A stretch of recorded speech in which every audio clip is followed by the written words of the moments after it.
They said Aisha ran away, but I've seen too many girls vanish behind the word honor. When her body surfaced by the river, I knew this wasn't just a tragedy, it was a secret buried in fear. My name is Sara Khan, investigative journalist, and I'm about to uncover a father's sin the world tried to hide. I first heard about Aisha Rahman's disappearance on a quiet Thursday morning in late October. The leaves outside my apartment window in Baltimore were turning amber, brushing the pavement with brittle whispers as the wind picked up. It should have been an ordinary missing person report, one among the many that passed through my inbox as a local investigative journalist, but something about this one stopped me cold. The email came from a local women's rights group I'd worked with before. 17-year-old Aisha Rahman reported missing. Family claims she ran away. Neighbors heard an argument the night before. Police treating it as voluntary disappearance. I clicked on the attached photo. Aisha was beautiful, hazel eyes, a nervous smile, a green scarf draped carelessly around her shoulders. There was innocence in her expression, the kind that still believed the world could be kind. Something about that face made me pause. I'd seen too many of these stories end badly. Her father, Imran Rahman, owned a small grocery store near the inner harbor. A quiet man, according to his neighbors. Traditional. One woman told the local paper that word always carried weight. It could mean kind, disciplined, or controlling. By afternoon, I was parked outside the Rahman family's modest brick home on a quiet street lined with trimmed lawns. Aisha's mother, Nadia, answered the door. She looked pale and tired, eyes shadowed as if she hadn't slept in days. "I'm with the Baltimore Voice," I said softly. "I wanted to talk about your daughter." Her lips trembled. She looked over her shoulder before stepping outside and closing the door behind her. "My husband. He doesn't want media. He says it brings shame." Shame. I repeated. The word lodged like a stone in my throat. "She's missing. There's nothing shameful about that." But Nadia only shook her head, her hands twisting the edge of her shawl. "You don't understand our ways. Please just go." Before I could reply, the door opened again. Imran Rahman filled the doorway, a tall man with a thick beard and a stare that could cut through steel. His voice was calm but cold. "We have already spoken to the police," he said. "There is nothing more to say." My daughter was lost to this culture long before she ran away.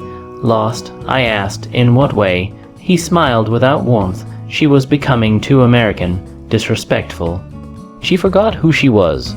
And with that, he shut the door. That night, I couldn't sleep. His words echoed in my mind, too American. I'd heard similar stories before, mostly whispered in immigrant communities where reputation was worth more than love. Honor killings weren't something people talked about openly here, but silence didn't mean it never happened. Something was wrong, deeply wrong. 3 days later, a jogger found a shallow grave behind a wooded area near the Patapsco River. The body was badly decomposed, but the scarf found tangled in the brush matched the one from Aisha's photo. By the time I arrived at the scene, the police had already sealed it off. Flashing lights painted the trees red and blue. I recognized Detective Harris from the homicide unit. We'd worked together before. "Tell me it's not her," I said. He didn't answer right away. The look on his face told me everything. "Cause of death looks like strangulation," he finally said. "No signs of sexual assault. Just rage." I turned away, my stomach twisting. Rage, the word hit hard. In my line of work, you learn to see patterns. Men kill for power, for silence, for shame. And sometimes they do it in the name of honor. When the news broke, the community went silent. No vigils, no public grief, just whispers behind curtains and lowered voices in the grocery store. The Rahmans refused all interviews. The police had no suspects, but I wasn't buying that. 2 weeks later, I found myself outside Imran Rahman's shop again. He was stacking fruit crates, pretending to be absorbed in his work. His expression was calm, almost eerily so. "I know you don't want to talk to the press," I said, holding out my recorder, "but I think Aisha deserves her story told." His hands froze for a second, then he looked at me, his eyes narrow and sharp. "She brought shame to this family," he said softly. "You don't understand what that means in our faith." I think I understand enough, I said carefully, but faith doesn't excuse murder. His nostrils flared, but he said nothing more. That silence told me everything. That night, I met Nadia again, secretly, in a dim cafe downtown. Her hands shook as she sipped her tea. He killed her, didn't he? I asked gently. Tears filled her eyes. She didn't answer, but she didn't have to. She wanted to marry someone. I pressed. Nadia nodded slowly. An American boy. From her school, his name was Tyler. My husband forbade it. He said she would destroy us all. Her voice cracked. That night, they fought. He locked her in a room. The next morning, she was gone. He said she ran away. But I knew. My heart sank. Why didn't you go to the police? I tried, but he watches me. He said if I spoke, he'd send me back home without my sons. Please, she whispered, don't tell him I talked to you. I promised her I wouldn't, but promises in journalism are fragile things. The truth demanded to be told. I started digging. Bank records, phone logs, GPS data. Aisha's phone had last pinged near the ramen store the night she vanished. A truck rented by him showed mileage matching the distance to where the body was found. Still, it wasn't enough for a warrant. Then came the break. A young clerk from a nearby gas station emailed me security footage. You're the journalist, right? The one writing about that missing girl. Attached was grainy footage from October 12th, the night of Aisha's disappearance.